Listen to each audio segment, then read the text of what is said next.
a pact forged in desperation, a widow and her son at the mercy of a tyrant. He was a ghost haunted by the past, she, the flame of hope he didn't know he needed. When the dust settles, what will remain? Lives transformed, secrets revealed, and a love forged in fire. Get ready because this story will hook you. Subscribe, leave your like and comment where you're watching from. Where the trail ends, where the wind sang mournful songs through the twisted thorns of cacti, and the sun hammered its rays like an incandescent forge upon the dusty vastness. There he was, Jonas.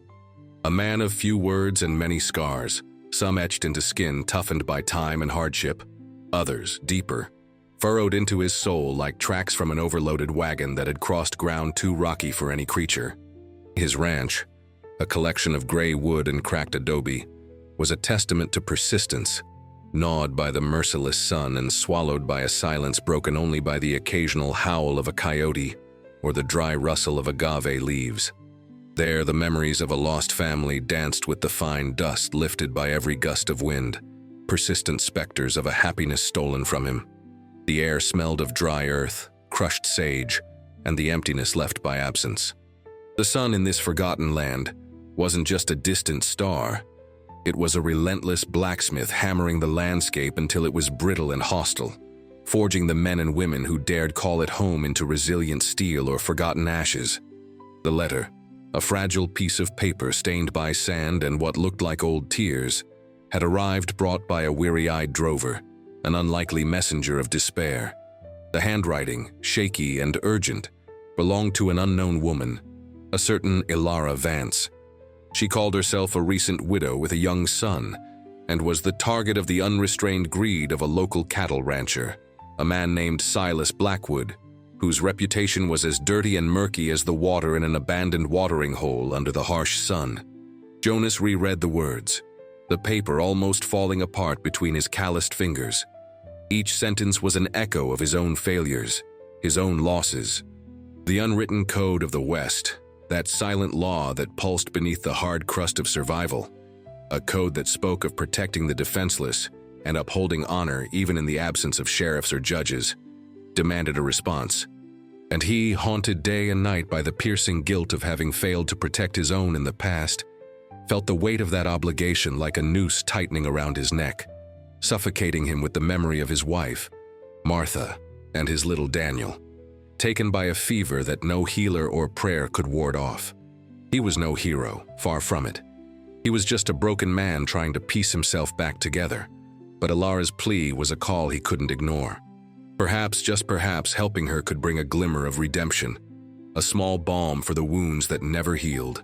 He saddled his horse, a strong, sturdy sorrel like himself named Dust, and left the following dawn. He rode for days on end under a sky that was a relentless furnace, a pale blue dome that seemed to suck all the moisture from the world.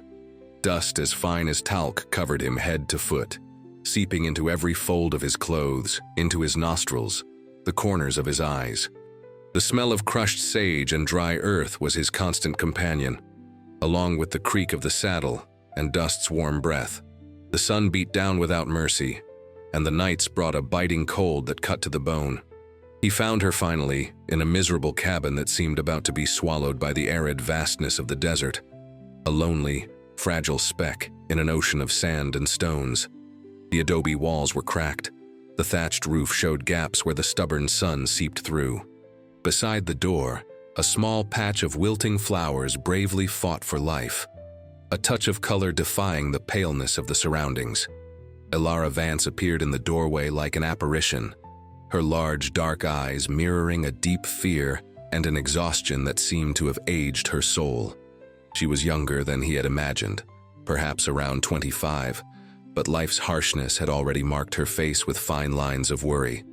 Her dark hair was simply tied back, and her dress, though clean, was patched and faded. A small child, a boy of about 5 with his mother's same watchful eyes, clung to her skirts, watching Jonas with an old, almost ancestral suspicion for his young age. The boy, Tomei, didn't look away, as if trying to read the intentions of that dusty stranger. Jonas dismounted, his body protesting against the days of riding. He took off his worn hat, revealing dark hair sprinkled with gray at the temples. He wasn't a man for beating around the bush. "Mrs. Vance?" His voice sounded hoarse, unused to long conversations. She nodded, her hand tightening on her son's arm. "I'm Jonas. I got your letter." The relief that flooded her face was almost painful to see, but it was quickly replaced by a new wave of apprehension. She invited him in. The inside of the cabin was cramped but clean. A rough-hewn table, 2 chairs, a bed in one corner, and a wood-burning stove that seemed to be the heart of that precarious home. The smell of smoke and some aromatic herb hung in the air. Jonas assessed the situation with his usual pragmatism. The woman had nowhere to go, that was clear, and this Silas Blackwood, from what she told him in a low, fearful voice, wasn't the type to take no for an answer. He coveted the small water source on her land, the only one for many miles around, a treasure more valuable than gold in that arid region. Blackwood had already made threats, his men were circling the property, and the recent death of Alara's husband, under circumstances she suspected weren't accidental, only increased her vulnerability. The law out here was a distant mirage, a joke told in dusty saloons. Protection was a luxury few could afford. Jonas listened, his face impassive, but inside the old anger and guilt stirred. He knew what men like Blackwood were capable of. There was only one solution, drastic, but perhaps the only effective one within the unwritten rules of that wild land. A solution that caught him by surprise when the idea crossed his mind. But the more he thought about it, the more it seemed the only solid barrier he could raise between that woman and the buzzard circling her. He cleared his throat, choosing his words carefully. "Mrs. Vance," he began, his gaze fixed on a spot on the adobe wall. "There's a way to stop Blackwood, to give you protection." She stared at him, her eyes full of fragile hope. "Anything, mister. Anything to protect my son." Jonas took a deep breath. A marriage. The silence that followed was heavy, dense. Alara looked at him as if he'd gone mad. Tomei, sensing the tension, clutched his mother's skirt even tighter. "A marriage?" she repeated, her voice a thread. "Not for love nor for desire," Jonas quickly explained, feeling an uncomfortable flush creep up his neck. "But as a shield. My name, my presence."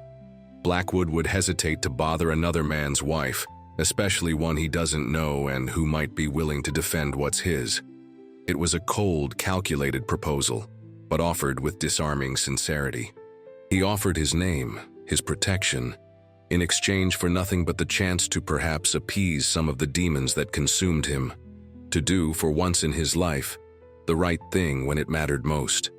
Alara pondered, her face pale. It was a terrible choice. Surrender herself to Blackwood's mercy or to a stranger offering such an unusual arrangement. But Jonas's steady gaze, the absence of any malice in his eyes, the way he seemed to carry the weight of the world on his shoulders, conveyed a strange sense of security. And there was Tomei.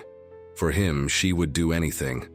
I accept, Mr. Jonas," she said finally, her voice barely above a whisper.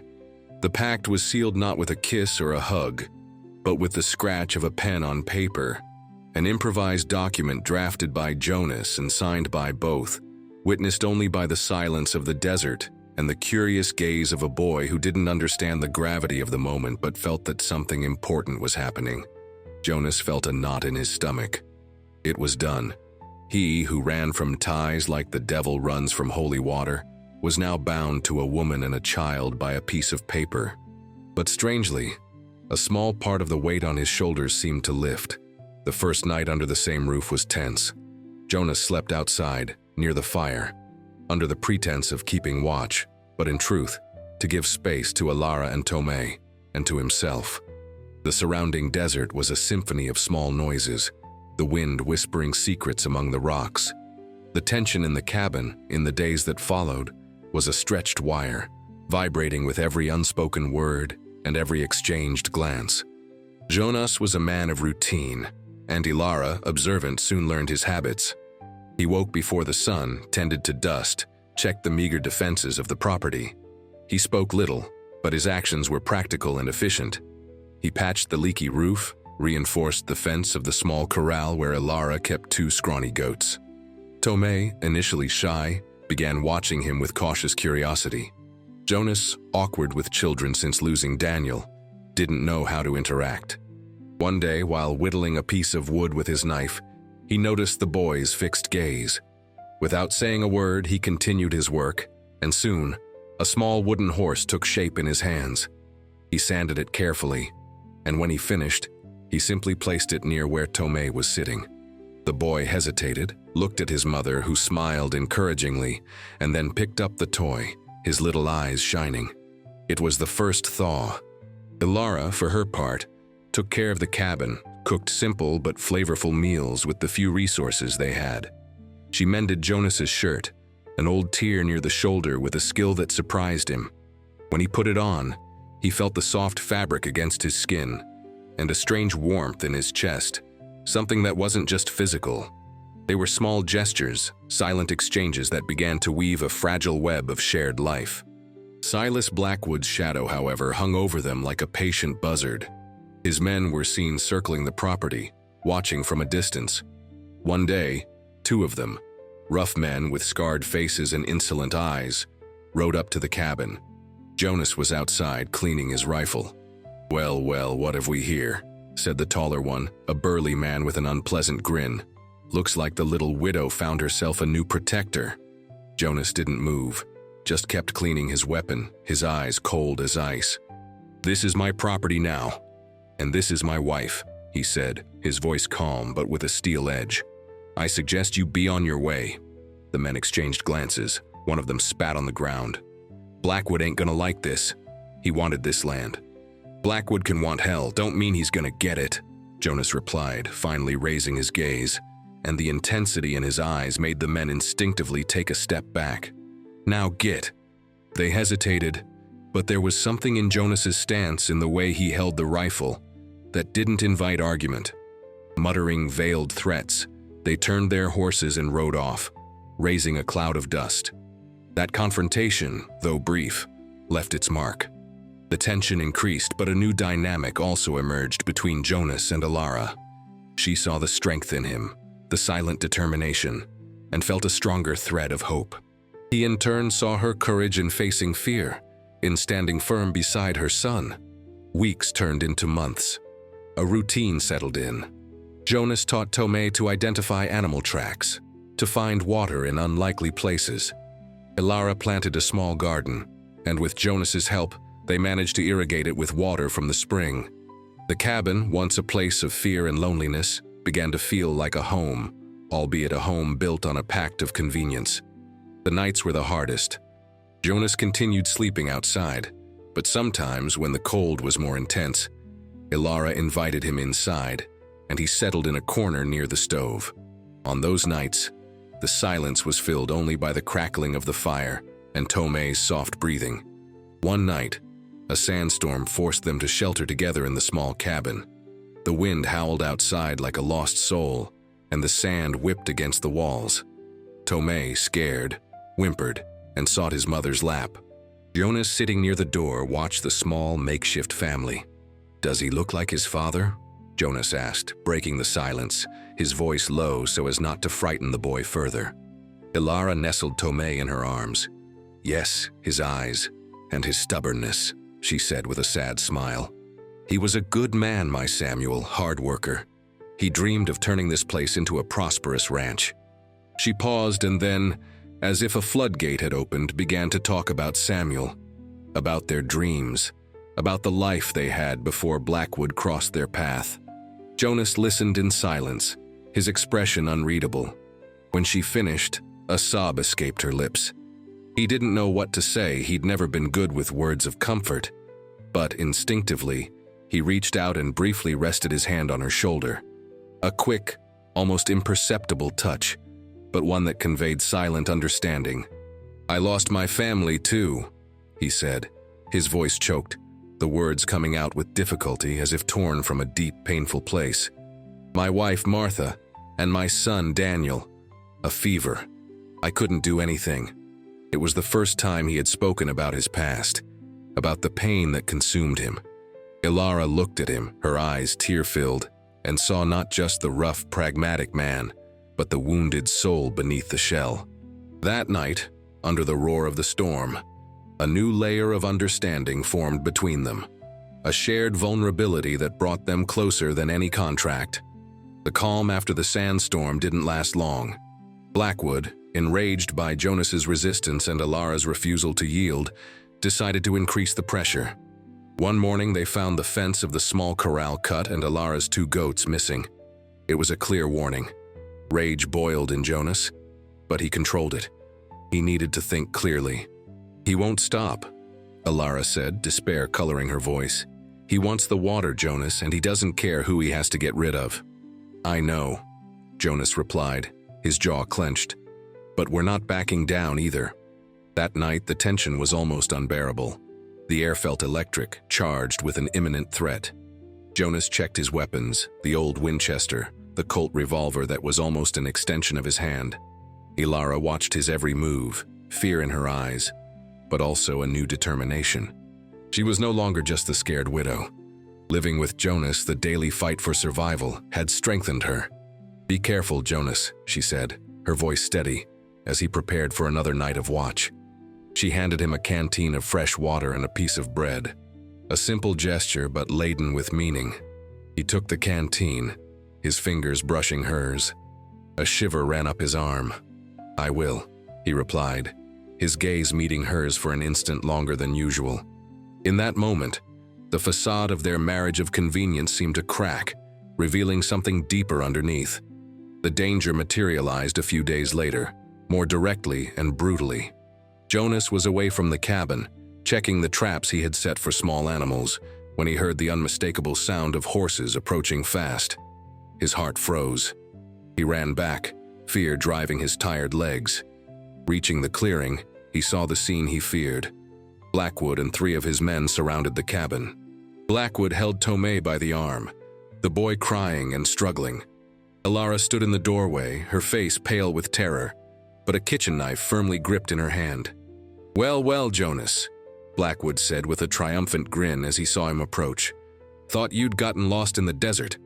"Let go of the boy, Blackwood," Jonas said, his voice dangerously calm, his hand hovering near his holster. "And why would I do that? He's good leverage, just like his mother." "And this water spring," Blackwood laughed, an ugly, cruel sound. "You had your chance to leave. Now you'll pay the price for sticking your nose where it doesn't belong." The road dust, kicked up by Blackwood's horse's hooves, seemed to want to swallow the small cabin, a shroud foreshadowing the confrontation. Blackwood's men drew their weapons. The situation was desperate. Jonas was outnumbered, but he couldn't back down. Not again. The image of Martha and Daniel, defenseless, flooded his mind. This time it would be different. "I said let go of the boy," Jonas repeated, and this time his voice was a growl. The air grew heavy, thick with the promise of violence. The afternoon sun beat down hard, creating long shadows that danced like specters. Tomei's crying was the only sound, besides the wind hissing among the rocks. Blackwood squeezed the boy's arm and he cried out in pain. That was the trigger. Jonas drew his revolver with lightning speed. The first shot hit the arm of the man holding Tomei, making him drop the boy and yell.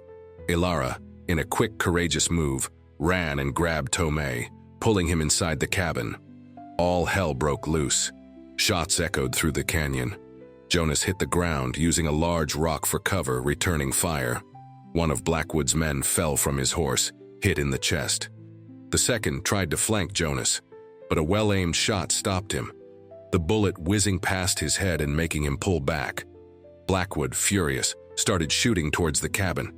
Jonas saw the danger and, in an act of desperation, got up and ran towards him, shooting as he advanced, making himself a bigger target to draw attention away from Alara and Tomei. A bullet hit Jonas in the leg, making him stumble, but he didn't stop. The pain was sharp, but adrenaline kept him on his feet. He had to protect Alara and Tomei. It was the only thing that mattered. Blackwood, seeing Jonas wounded, smiled cruelly and took careful aim. But before he could shoot, the cabin door burst open and Alara appeared, not with the knife, but with her late husband's old hunting shotgun. She had never shot anyone, but the sight of Jonas wounded, fighting for them, ignited a fire of protective fury in her chest. She aimed, her hands trembling, and pulled the trigger. The shot wasn't accurate, but the noise and the impact of the buckshot on the ground near Blackwood startled him enough to make him miss his shot. Blackwood's bullet whizzed past Jonas's ear. Taking advantage of the distraction, Jonas, despite the lancing pain in his leg, managed to get close enough. With a final effort, he lunged at Blackwood, knocking him off his horse. The two tumbled on the ground, exchanging punches. Jonas, even wounded, fought with the strength of desperation. Blackwood was bigger, but Jonas was faster and more determined. Finally, with a solid blow to the jaw, Jonas knocked him unconscious. The last man, seeing his boss down and his companions dead or wounded, mounted his horse and fled at a gallop, leaving a cloud of dust behind. The silence that followed was deafening, broken only by Jonas's groan and Tomei's frightened crying, who was now in Ilara's arms. She ran to Jonas, her face wet with tears. "Jonas, you're hurt." He tried to get up, but his leg gave way. "I'm fine," he gasped, but the paleness in his face and the blood staining his pants said otherwise. With Ilara's help, he managed to drag himself inside the cabin. The pain was intense, but the sight of Ilara and Tomei, safe and sound, was a balm. Ilara, with surprising skill, cleaned and bandaged the wound on his leg. Her hands, though still trembling, were firm and careful. Tomei, calmer now, watched everything with wide eyes, holding the wooden horse Jonas had given him. As Ilara cared for him, their eyes met. There was gratitude in her eyes, but also something more, something Jonas didn't dare name. "You saved our lives," she whispered, her voice choked. "We saved each other," he replied, feeling an unusual warmth spread through his chest, a warmth that didn't come from the fever of the wound. The immediate danger had passed. Blackwood and his men were defeated. But the question hung in the air. What now? The pact had been made for protection. With Blackwood out of the picture, the reason for the marriage was gone. In the days that followed, while Jonas recovered, a new tension settled between them, not of fear, but of uncertainty. Ilara cared for him with a dedication that went beyond simple gratitude. She cooked for him, changed his bandages, read to Tomei near where he rested. Jonas in turn watched her, saw the strength and kindness in every gesture. The image of her standing in the doorway with the shotgun defending him was etched in his mind. He had never felt so protected, so cared for. One night, when Tomei was asleep and the cabin was bathed in the dim light from the moon filtering through the window, Ilara sat beside Jonas's makeshift bed. "Your leg's getting better," she said, her voice soft. "Thanks to you," he replied. Comfortable silence settled between them. "Jonas," she began, hesitating, now that the danger's past, our agreement, you're free to go if you want." Her words landed like stones in his gut. Leave? The idea, which before would have been his natural impulse, now caused him a strange pain, an emptiness. He looked at her face lit by the moon, at her eyes that shone with contained emotion. "And you? What do you want, Ilara?" he asked, his voice barely above a whisper. She lowered her gaze, her hands clasped in her lap. I don't know. This place, with you here, it started to feel like home. Tomei, he likes you, more than likes you. He looks up to you." She raised her gaze, and this time there were tears in her eyes. "And I do too, Jonas. I care about you. More than I should, maybe." Jonas's heart leaped. He, who considered himself a man of stone, felt a wave of emotion so strong it almost took his breath away. He reached out and, with his calloused fingers, wiped away a tear that was tracing a path down her cheek. "I care about you too, Ilara," he said, his voice hoarse. "And about Tomei, more than I imagined was possible." He paused, searching for the right words, something he rarely did.